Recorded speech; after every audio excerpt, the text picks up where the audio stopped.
আসসালামু আলাইকুম সুপ্রিয় দর্শক, চলে আসলাম এই মুহূর্তে পাওয়া সবচেয়ে গুরুত্বপূর্ণ আবহাওয়ার নতুন আপডেট নিয়ে। এবার লাফিয়ে লাফিয়ে বাড়তে শুরু করেছে রাত ও দিনের তাপমাত্রা, উধাও হয়ে যাচ্ছে শীতের তীব্রতা। ফেব্রুয়ারি মাসের শেষ সপ্তাহে বাংলাদেশ ও পশ্চিমবঙ্গের একাধিক জেলায় ধেয়ে আসছে শক্তিশালী কালবৈশাখী ঝড় ও শিলাবৃষ্টি। এখানে শেষ নয়, বঙ্গোপসাগরে তৈরি হতে পারে নিম্নচাপ, রূপ নিতে পারে ঘূর্ণিঝড়ে। এছাড়া আজ 16ই ফেব্রুয়ারি সোমবার এবং আগামীকাল 17ই ফেব্রুয়ারি মঙ্গলবার কেমন থাকতে চলেছে আগামী 24 থেকে 48 ঘন্টার আবহাওয়া। বাংলাদেশ থেকে শুরু করে ভারতের পশ্চিমবঙ্গ, আসাম, মেঘালয়, উত্তর থেকে ত্রিপুরা রাজ্যে আগামী 24 থেকে 48 ঘন্টার মধ্যে কোন কোন জেলার আকাশ কিরকম থাকতে পারে এবং কোন কোন জেলাগুলোতে রোদ ঝল্ল আকাশ থাকতে পারে, এবং ফেব্রুয়ারি মাসের শেষ সপ্তাহে কালবৈশাখী ঝড় ও শিলাবৃষ্টিপাত কোন কোন জেলাগুলোতে হতে পারে, তো সে বিষয়ে আরো বিস্তারিত জানতে হলে আমাদের সম্পূর্ণ পূর্বাভাসটি দেখতে হবে। আর আপনি কোন জেলা থেকে খবরটি দেখছেন অবশ্যই আপনার জেলার নামটি আমাদের কমেন্ট বক্সে জানিয়ে দিবেন। আর সবার আগে সর্বপ্রথম সঠিক আবহাওয়ার খবর জানতে আমাদের চ্যানেলটিকে সাবস্ক্রাইব করে রাখুন। এবার জেনে নেওয়া যাক এক নজরে। বন্ধুরা, এই পর্যায়ে আমরা সরাসরি উপগ্রহ চিত্রে চলে আসলাম। তো এখান থেকে আপনারা দেখতে পাচ্ছেন যে এই মুহূর্তে দেশের 8 বিভাগের 64 জেলার আকাশ অনেকটা পরিষ্কার রয়েছে।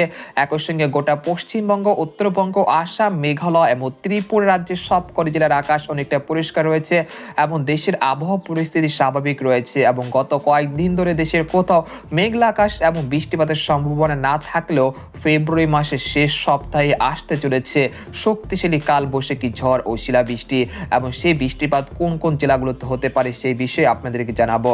এবং বঙ্গোপসাগর এই মুহূর্তে স্বাভাবিক রয়েছে, কোনো নিম্নচাপ, কোনো ঘূর্ণিঝড় নেই, এবং ভারতের উত্তর অঞ্চলগুলোতে সেরকম পশ্চিমী ঝঞ্ঝার দেখা মিলছে না। তো এই পরিস্থিতি কতদিন পর্যন্ত চলমান থাকবে সেটাই আপনাদেরকে দেখাচ্ছি। আমরা সরাসরি ইউরোপিয়ান যে মেঘমালার আপডেট রয়েছে সেখান থেকে চলে আসলাম, আপনাদেরকে দেখানোর চেষ্টা করছি। 20 তারিখ দেখা যাচ্ছে যে দেশের আকাশ অনেকটা পরিষ্কার থাকতে পারে, এবং 21 তারিখও কিন্তু দেশের আকাশ অনেকটা পরিষ্কার থাকার সম্ভাবনা রয়েছে। তবে কবে নাগাদ পরিবর্তন আসতে চলেছে, আগামী 23 বা 24 ফেব্রুয়ারি একটি পশ্চিমী ঝঞ্ঝা অবস্থান করতে পারে ভারতের নিউ দিল্লি, গুজরাট, মহারাষ্ট্র এই অঞ্চলগুলোতে, যেটা ধীরে ধীরে বাংলাদেশের দিকে এগোতে পারে আগামী 24 ফেব্রুয়ারির মধ্যে। আপনারা দেখতে পাচ্ছেন যে একই সঙ্গে বঙ্গোপসাগরে একটি সার্কুলেশন তৈরি হতে পারে, যেটা নিম্নচাপে রূপান্তরিত হতে পারে, এবং 24 তারিখ বেলা 11টার দিকে দেখা যাচ্ছে যে সেই পশ্চিমী ঝঞ্ঝাটি ভারতের বিহার রাজ্য এবং ধানবাদ, তারপর হচ্ছে পশ্চিমবঙ্গে বিভিন্ন জেলায় অবস্থান করছে। এর ফলে এই অঞ্চলগুলোতে ভীষণ মেঘমালার সৃষ্টি হতে পারে, যেগুলো জলীয় বাষ্পের কারণে বাংলাদেশের বিভিন্ন অঞ্চলে বিস্তৃত হতে পারে, এবং দেশের বিভিন্ন অঞ্চলের আকাশ আগামী 24 থেকে 25 ফেব্রুয়ারির মধ্যে মেঘলা থেকে মেঘলা হতে শুরু করবে। একই সঙ্গে কয়েকটি অঞ্চলে ঘন্টায় 40 থেকে 50 কিলোমিটার বেগে দমকা ও ঝড়া হওয়ার সাথে হালকা বৃষ্টিপাতের সম্ভাবনা থাকছে। তবে সেটা এখনো নিশ্চিতভাবে বলা যাচ্ছে না, যেহেতু এখনো অনেক দিন বাকি রয়েছে। তবে এটা নিশ্চিতভাবে বলা যাচ্ছে যে আগামী 23 বা 24 বা 25 ফেব্রুয়ারির মধ্যে দেশের বিভিন্ন অঞ্চলের আকাশ বেশ মেঘলা থেকে মেঘলা হতে শুরু করবে, এবং 2-1 স্থানে দমকা বাতাসের সাথে হালকা বৃষ্টিপাতের সম্ভাবনা থাকছে। তবে সেটা আপনাদেরকে পরবর্তী আপডেটে জানানোর চেষ্টা করব। আমরা দেখতে পাচ্ছি যে 16ই ফেব্রুয়ারি সোমবার দেশের আবহাওয়া পরিস্থিতি কিরকম থাকতে পারে। 16ই ফেব্রুয়ারি সকাল থেকে সন্ধ্যা পর্যন্ত রংপুর, ময়মনসিংহ, সিলেট, রাজশাহী, ঢাকা, খুলনা, বরিশাল, চট্টগ্রাম বিভাগের অধিকাংশ জেলার আকাশে রোদের উপস্থিতি দেখা যেতে পারে। তবে শেষ রাত থেকে সকালের পর্যন্ত কিছুটা শীতের আমেজ থাকলেও বেলা বাড়ার সাথে সাথে সেই শীত উধাও হয়ে গিয়ে দিনের তাপমাত্রা ঊর্ধ্বমুখী হতে শুরু করবে। এর ফলে রংপুর, ময়মনসিংহ, সিলেট, রাজশাহী, ঢাকা, খুলনা, বরিশাল, চট্টগ্রাম বিভাগের বিভিন্ন জেলাতে দিনের বেলাতে একটি অস্বস্তিকর আবহাওয়া পরিস্থিতি সৃষ্টি হতে পারে। তবে বিকেল বা সন্ধ্যা দিকে এই আবহাওয়া পরিস্থিতি উন্নতি হতে দেখা যাবে, এবং রাত্রিকালীন যে শীতের তীব্রতা রয়েছে সেটা অব্যাহত থাকতে পারে।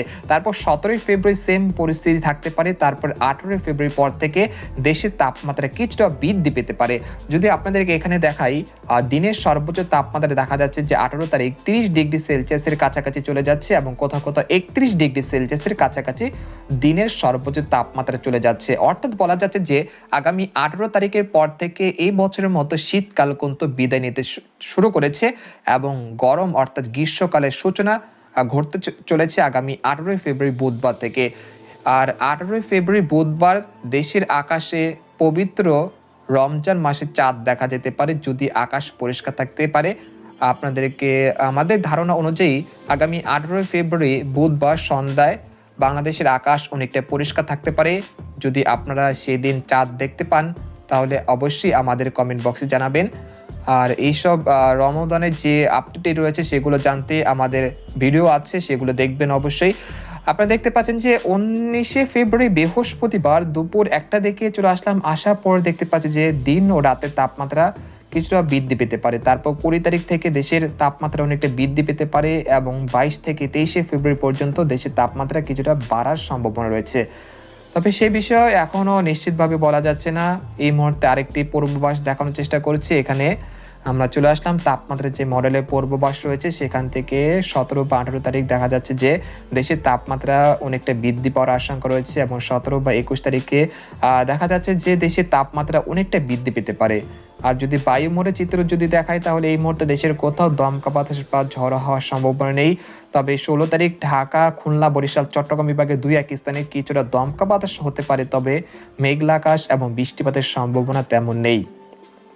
তারপর 17 বা 18 তারিখ এরকম সেম পরিস্থিতি থাকতে পারে। তারপর 20 তারিখের পর থেকে তার যে দমকা বাতাসের যে তীব্রতা রয়েছে সেটা অনেকটা কমে যেতে পারে। তো এই ছিল খবর। তো এরকম নির্দিষ্ট খবর জানতে আমাদের সাথে থাকবেন। ধন্যবাদ।